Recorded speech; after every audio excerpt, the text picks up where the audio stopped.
Welcome to bonus class. In this video, we will read People as Resource from the NCERT book.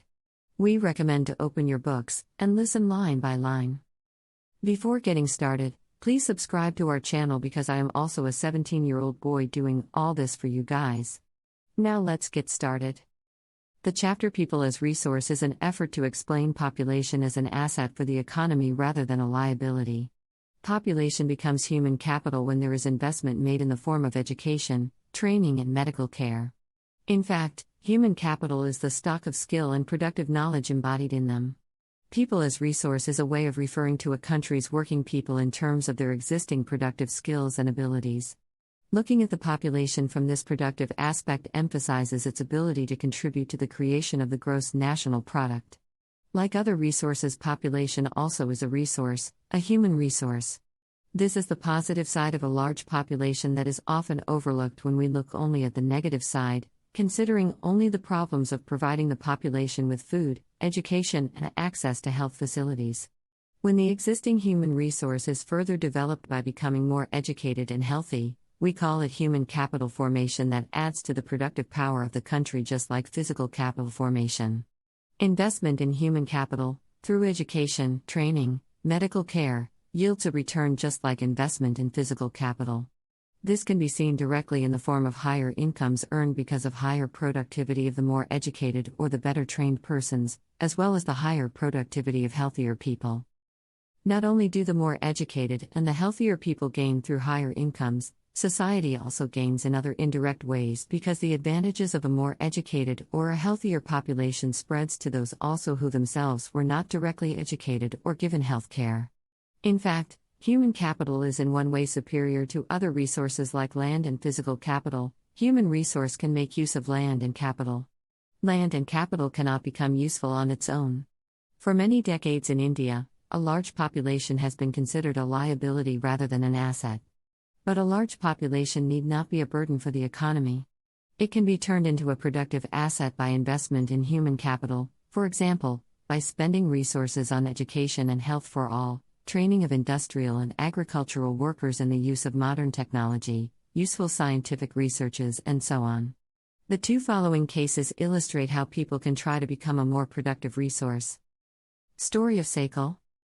There were two friends, Vilas and Sakal, living in the same village, Semapur. Sakal was a 12-year-old boy. His mother Sheila looked after domestic chores. His father Buddha Chowdhury worked in an agricultural field. Sakal helped his mother in domestic chores. He also looked after his younger brother Jitu and sister Situ. His uncle Shyam had passed the matriculation examination, but was sitting idle in the house as he had no job. Buddha and Sheila were eager to teach Sakal. They forced him to join the village school, which he soon joined. He started studying and completed his higher secondary examination. His father persuaded him to continue his studies. He raised a loan for Sakal to study a vocational course in computers. Sakal was meritorious and interested in studies from the beginning. With great vigor and enthusiasm, he completed his course. After some time, he got a job in a private firm. He even designed a new kind of software. This software helped him increase the sale of the firm. His boss acknowledged his services and rewarded him with a promotion. Story of Vilas. Vilas was an 11-year-old boy residing in the same village as Sakal. Vilas's father Mahesh was a fisherman. His father passed away when he was only 2 years old. His mother Geeta sold fish to earn money to feed the family. She bought fish from the landowner's pond and sold it in the nearby mandi. She could earn only 150 rupees a day by selling fish. Vilas became a patient of arthritis. His mother could not afford to take him to the doctor. He could not go to school either. He was not interested in studies. He helped his mother in cooking and also looked after his younger brother Mohan. After some time, his mother fell sick and there was no one to look after her. There was no one in the family to support them. Vilas, too, was forced to sell fish in the same village. He, like his mother, earned only a meager income. In the two case studies, we saw Sakal went to school and Vilas did not go. Sakal was physically strong and healthy. There was no need for him to visit the doctor frequently. Vilas was a patient of arthritis. He lacked the means to visit the doctor. Sakal acquired a degree in computer programming. Sakal found a job in a private firm while Vilas continued with the same work as his mother. He earned a meager income like his mother to support a family. In the case of Sakal, several years of education added to the quality of labor. This enhanced his total productivity. Total productivity adds to the growth of the economy. This in turn pays an individual through salary or in some other form of his choice. In case of Vilas, there could not be any education or health care in the early part of his life. He spends his life selling fish like his mother. Henceforth, he draws the same salary of unskilled laborer as his mother. Investment in human resource, via education and medical care, can give high rates of return in future. This investment on people is the same as investment in land and capital. A child, too, with investments made on her education and health, can yield a high return in future in the form of higher earnings and greater contribution to the society. Educated parents are found to invest more heavily on the education of their child. This is because they have realized the importance of education for themselves. They are also conscious of proper nutrition and hygiene. They accordingly look after their children's needs for education at school and good health. A virtuous cycle is, thus, created in this case. In contrast, a vicious cycle may be created by disadvantaged parents, who themselves uneducated and lacking in hygiene, keep their children in a similarly disadvantaged state. Countries, like Japan, have invested in human resource. They did not have any natural resource. These countries are developed/rich. They import the natural resource needed in their country. How did they become rich/developed? They have invested on people, especially in the field of education and health. These people have made efficient use of other resources, like land and capital. Efficiency and the technology evolved by people have made these countries rich/developed. Economic activities by men and women like Vilas and Sakal, people have been engaged in various activities. We saw that Vilas sold fish and Sakal got a job in the firm. The various activities have been classified into three main sectors, i.e., primary, secondary and tertiary. Primary sector includes agriculture, forestry, animal husbandry, fishing, poultry farming, mining and quarrying. Manufacturing is included in the secondary sector. Trade, transport, communication, banking, education, health, tourism, services, insurance, etc. are included in the tertiary sector. The activities in this sector result in the production of goods and services. These activities add value to the national income. These activities are called economic activities. Economic activities have two parts: market activities and non-market activities. Market activities involve remuneration to anyone who performs, i.e., activity performed for pay or profit. These include production of goods or services, including government service. Non-market activities are the production for self-consumption. These can be consumption and processing of primary product and own-account production of fixed assets. Due to historical and cultural reasons, there is a division of labor between men and women and in the family. Women generally look after domestic chores and men work in the fields. Sakal's mother Sheila cooks food, cleans utensils, washes clothes, cleans the house and looks after her children. Sakal's father Buddha cultivates the field, sells the produce in the market and earns money for the family. Sheila is not paid for the services delivered for upbringing of the family. Buddha earns money, which he spends on rearing his family. Women are not paid for their service delivered in the family. The household work done by women is not recognized in the national income. Gita, mother of Vilas, earned an income by selling fish. Thus women are paid for their work when they enter the labor market. Their earning, like that of their male counterpart, is determined on the basis of education and skill. Education helps individual to make better use of the economic opportunities available before him. Education and skill are the major determinants of the earning of any individual in the market. A majority of women have meager education and low skill formation. Women are paid low compared to men. Most women work where job security is not there. Various activities relating to legal protection is meager.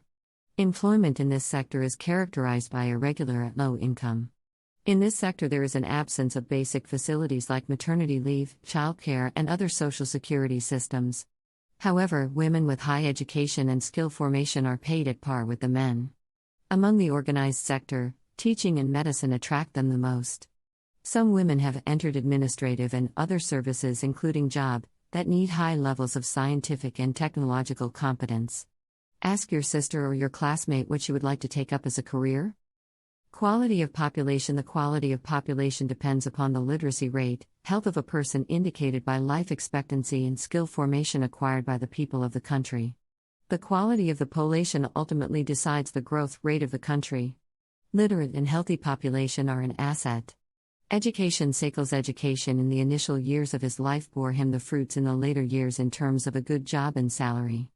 We saw education was an important input for the growth of Sakal. It opened new horizon for him, provided new aspiration and developed values of life. Not only for Sakal, education contributes towards the growth of society also. It enhances the national income, cultural richness and increases the efficiency of governance. There is a provision made for providing universal access, retention and quality in elementary education with a special emphasis on girls. There is also an establishment of pace setting of schools like Navodaya Vidyalaya in each district. Vocational streams have been developed to equip large number of high school students with occupations related to knowledge and skills. The planned outlay on education has increased from 151 crore in the first plan to 99,300 crore in 2020-21. The expenditure on education as a percentage of GDP rose from 0.64% in 1951-52 to 3.1% in 2019-20 and has remained stagnant around 3% from past few years. The budgetary estimate is stated in the budget documents of Union State Governments, Reserve Bank of India. The expenditure on education as a percentage of GDP has declined to 2.8% in 2020-21. The literacy rates have increased from 18% in 1951 to 85% in 2018. Literacy is not only a right, it is also needed if the citizens are to perform their duties and enjoy their rights properly. However, a vast difference is noticed across different sections of the population. Literacy among males is nearly 16.1% higher than females, and it is about 14.2% higher in urban areas as compared to rural areas. As per 2011 census, literacy rates varied from 94% in Kerala to 62% in Bihar. The primary school system, IV, has expanded to over 778,842, LOC in 2019-20. Unfortunately, this huge expansion of schools has been diluted by the poor quality of schooling and high dropout rates. Sarva Shiksha Abhiyan is a significant step towards providing elementary education to all children in the age group of 6 to 14 years by 2010. It is a time-bound initiative of the central government, in partnership with the states, the local government, and the community for achieving the goal of universalization of elementary education. Along with it, bridge courses and back-to-school camps have been initiated to increase the enrollment in elementary education. Midday meal scheme has been implemented to encourage attendance and retention of children and improve their nutritional status. These policies could add to the literate population of India. The gross enrollment ratio, GER, in higher education in the age group of 18 to 23 years is 27% in 2019-20, which would be broadly in line with world average. The strategy focuses on increasing access, quality, adoption of state-specific curriculum modification, vocationalization and networking on the use of information technology. There is also focus on distance education, convergence of formal, non-formal, distance and IT education institutions. Over the past 60 years, there has been a significant growth in the number of university and institutions of higher learning in specialized areas. Let us read the table to see the increase in the number of college, universities, enrollment of students and recruitment of teachers from 1951 to 2019-20. Health firm maximize profit. Do you think any firm would be induced to employ people who might not work efficiently as healthy workers because of ill health? The health of a person helps him to realize his/her potential and the ability to fight illness. He or she will not be able to maximize his/her output to the overall growth of the organization. Indeed, health is an indispensable basis for realizing one's well-being. Henceforth, improvement in the health status of the population has been the priority of the country. Our national policy, too, aims at improving the accessibility of healthcare, family welfare, and nutritional service with a special focus on the underprivileged segment of the population. Over the last 5 decades, India has built a vast health infrastructure and has also developed the manpower required at primary, secondary and tertiary sector in government, as well as in the private sector. These measures, which have been adopted, have increased the life expectancy to over 69.4 years in 2016. Infant mortality rate, IMR, has come down from 147 in 1951 to 36 in 2020. Crude birth rates have dropped to 20.0, 2018, and death rates to 6.2, 2018, within the same duration of time. Increase in life expectancy and improvement in childcare are useful in assessing the future progress of the country. Increase in longevity of life is an indicator of good quality of life marked by self-confidence. Reduction in infant mortality involves the protection of children from infection, ensuring the nutrition of both the mother and the child, and childcare. There are many places in India which do not have even these basic facilities. There are only 542 medical colleges in the country and 313 dental colleges. Just 4 states, like Andhra Pradesh, Karnataka, Maharashtra, and Tamil Nadu, have the maximum number of medical colleges. Unemployment. Sakal's mother Sheila looked after the domestic chores, children, and helped her husband Buddha in the field. Sakal's brother, G2, and sister, C2, spend their time playing and roaming. Can you call Sheila or G2 or C2 unemployed? If not, why? Unemployment is said to exist when people who are willing to work at the going wages cannot find jobs. Sheila is not interested in working outside her domestic domain. G2 and C2 are too small to be counted in the workforce population. Neither G2, C2 or Sheila can be counted as unemployed. The workforce population includes people from 15 years to 59 years. Sakal's brother and sister do not fall within this age group, so they cannot be called unemployed. Sakal's mother Sheila works for the family. She is not willing to work outside her domestic domain for payment. She too cannot be called unemployed. Sakal's grandparents, although not mentioned in the story, cannot be called unemployed. In case of India, we have unemployment in rural and urban areas. However, the nature of unemployment differs in rural and urban areas. In case of rural areas, there is seasonal and disguised unemployment. Urban areas have mostly educated unemployment. Seasonal unemployment happens when people are not able to find jobs during some months of the year. People dependent upon agriculture usually face such kind of problem. There are certain busy seasons when sowing, harvesting, weeding, and threshing is done. Certain months do not provide much work to the people dependent on agriculture. In case of disguised unemployment, people appear to be employed. They have an agricultural plot where they find work. This usually happens among family members engaged in agricultural activity. The work requires the service of 5 people but engages 8 people. 3 people are extra. These 3 people also work in the same plot as the others. The contribution made by the 3 extra people does not add to the contribution made by the 5 people. If 3 people are removed, the productivity of the field will not decline.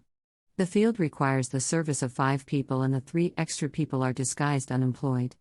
In case of urban areas, educated unemployment has become a common phenomenon. Many youth with matriculation, graduation, and post-graduation degrees are not able to find job.